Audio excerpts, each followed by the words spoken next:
Welcome to today's episode of exploring the ethical, legal, and societal dimensions of abortion. Get ready to dive into one of the most complex and emotionally charged debates of our time. We'll navigate through the pivotal question, when does life begin? We'll explore the clash between bodily autonomy and fetal rights, the evolving role of fathers, and the contentious topic of fetal pain. Join us as we unravel the economic, legal, and social justice threads intricately woven into this issue. Let's take on this topic with open minds and a commitment to understanding the multifaceted perspectives that shape this ongoing conversation.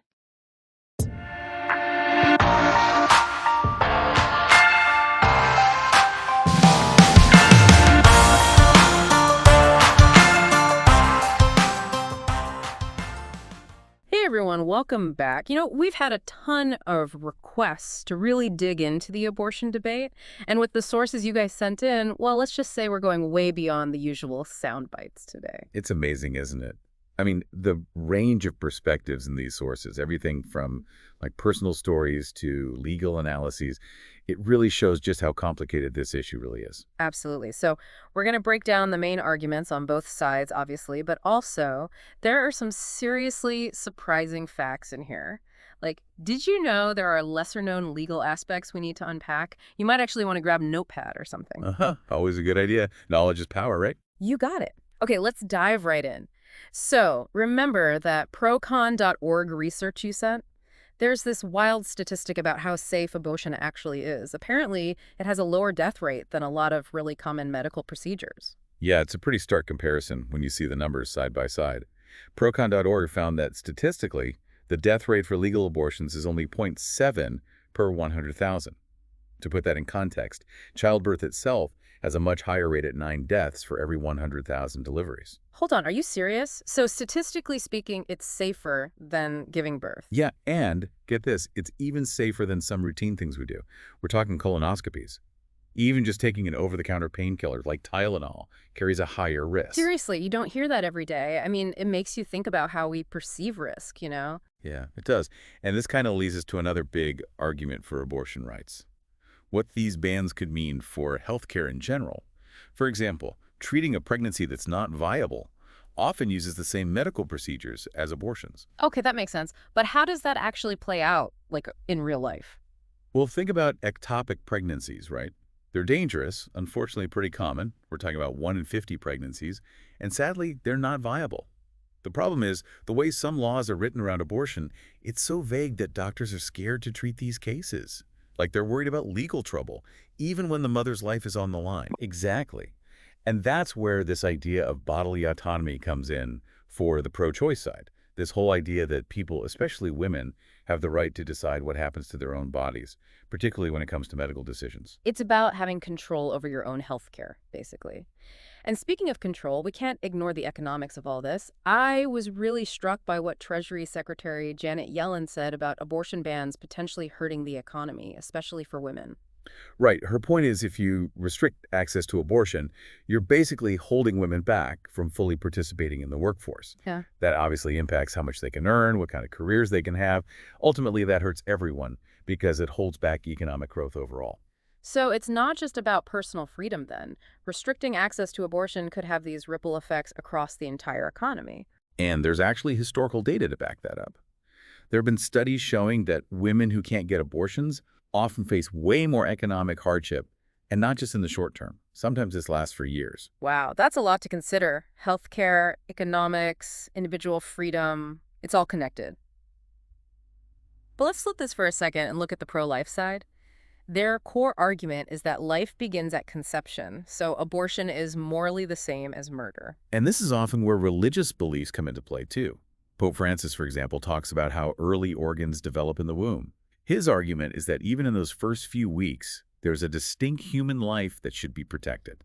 So for people who believe that, it's about protecting a human life from the very beginning. And for a lot of pro-life folks, it goes way beyond individual choice. It's a bigger conversation about, like, morality and what we value as a society. Absolutely. It's about this idea of a throwaway culture, some people call it. Cardinal Joseph Tobin, he's spoken about this, how our society often disregards the inherent value of life. And Alveda King, she's a big pro-life activist.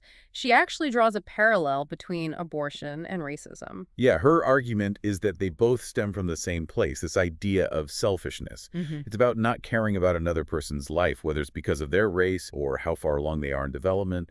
It's a serious moral problem, in her view. So it's about really questioning our values as a society. Now, it's important to remember, while a lot of people see the pro-life stance as being against abortion, period, a lot of folks on that side are really pushing for alternatives too. Oh, for sure. Yeah. They're big on things like better access to birth control, comprehensive sex education, making healthcare more available, especially prenatal care.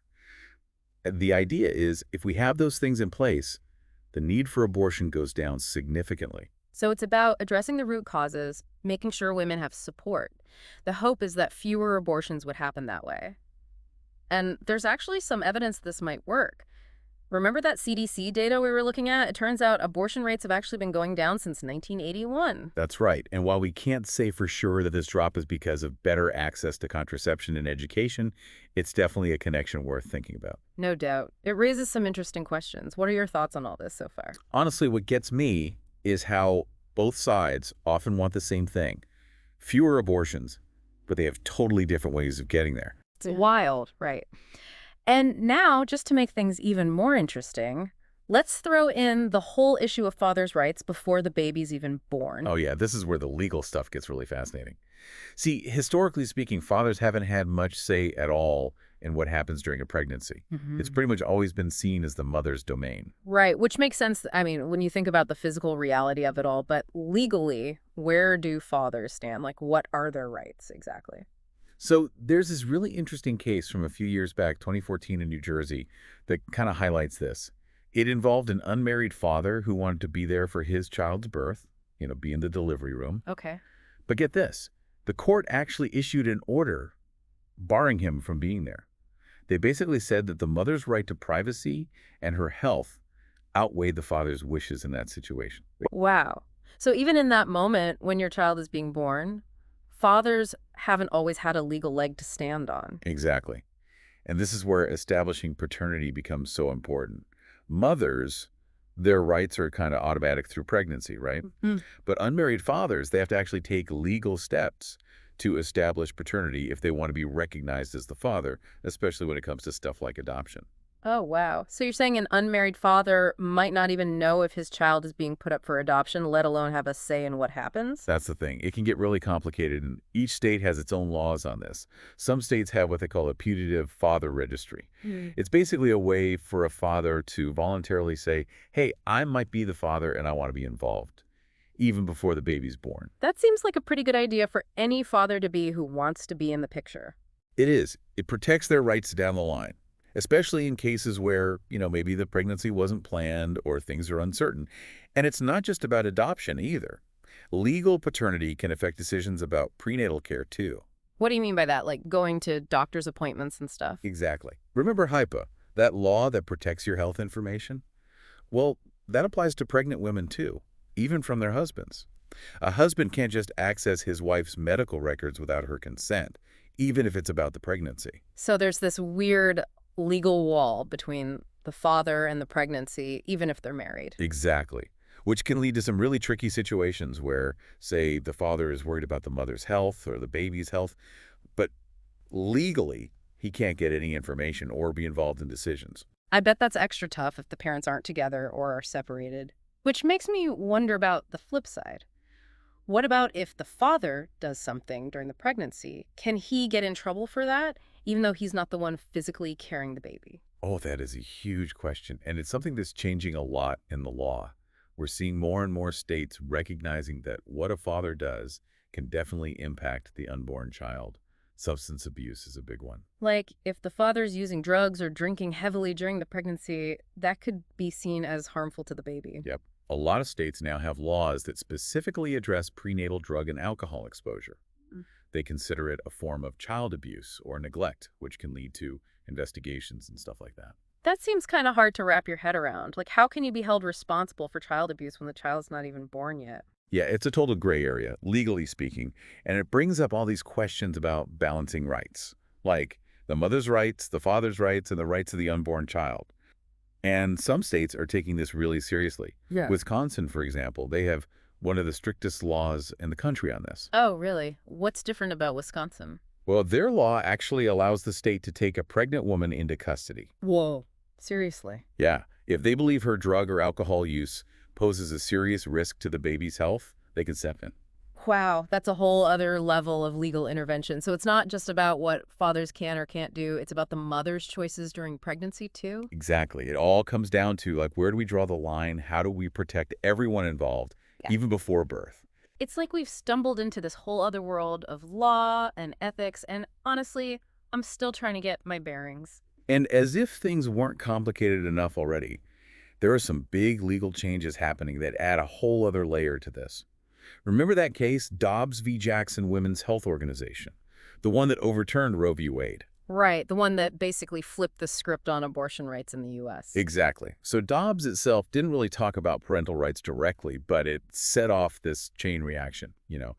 Now states have the power to go back and rewrite a ton of laws related to abortion, and yeah, that includes laws about fathers' rights. So before Roe v. Wade, some states actually required a husband to give consent for his wife to have an abortion. Is that something that could actually happen again? It's definitely possible. With Roe v. Wade gone, states have a lot more freedom to make their own laws about abortion. Some legal experts think that these spousal consent laws, or at least notification laws, could gain some serious traction. Wow, that's a huge shift. Imagine needing your husband's permission to make a decision about your own body, your own pregnancy. It's kind of mind-blowing. For sure, it's a big point of debate. And it all comes back to that fundamental question we keep bumping up against. Whose rights matter more? The woman's right to decide what happens to her body, or the father's potential right to have a say in what happens to the unborn child? It's such a tough one, and it's not just about consent laws, is it? You mentioned something earlier called fetal personhood statutes. Those seem even more, I don't know, intense. Yeah, these are a big deal. What they're trying to do with those is give legal personhood to a fetus from the moment of conception, basically saying that a fetus has all the same legal rights and protections as a person who's already been born. Whoa, okay, break that down for me. If a fetus is legally a person, what does that mean for abortion? And wouldn't that affect other reproductive choices too? Absolutely. If a fetus has the same rights as any of us, it could mean abortion is completely illegal, even in situations where, the pregnancy resulted from rape or incest. It could even have an impact on things like IVF, in vitro fertilization, and some types of birth control. Wow, so this isn't just about whether or not a woman can have an abortion. This is about something way bigger. We're talking about how we even define personhood and when those rights begin. It's huge. It really is. Yeah. And it opens up a Pandora's box of ethical and legal dilemmas that we as a society are really just starting to grapple with. We're in uncharted territory here. We've covered a ton of ground today. We talked about the main arguments for and against abortion, dug into all the intricacies of parental rights before birth, and now this seismic shift with Dobbs. I mean, what's standing out to you after all of this? Honestly, it's just how incredibly complex this all is. There's so many different sides to this, so many factors to consider, and the answers, they aren't always clear-cut. You're right about that. It's not about easy solutions or picking a side. It's about understanding how complicated it all is and, being willing to have these conversations, even when they're tough. Yeah, couldn't have said it better myself. And it's about asking ourselves the hard questions, like knowing everything we know now. How do individual experiences and how our society changes, how do those things shape this debate going forward? It's definitely something to think about. No doubt about it. Definitely a lot to unpack. Thanks for taking this deep dive with me. Until next time.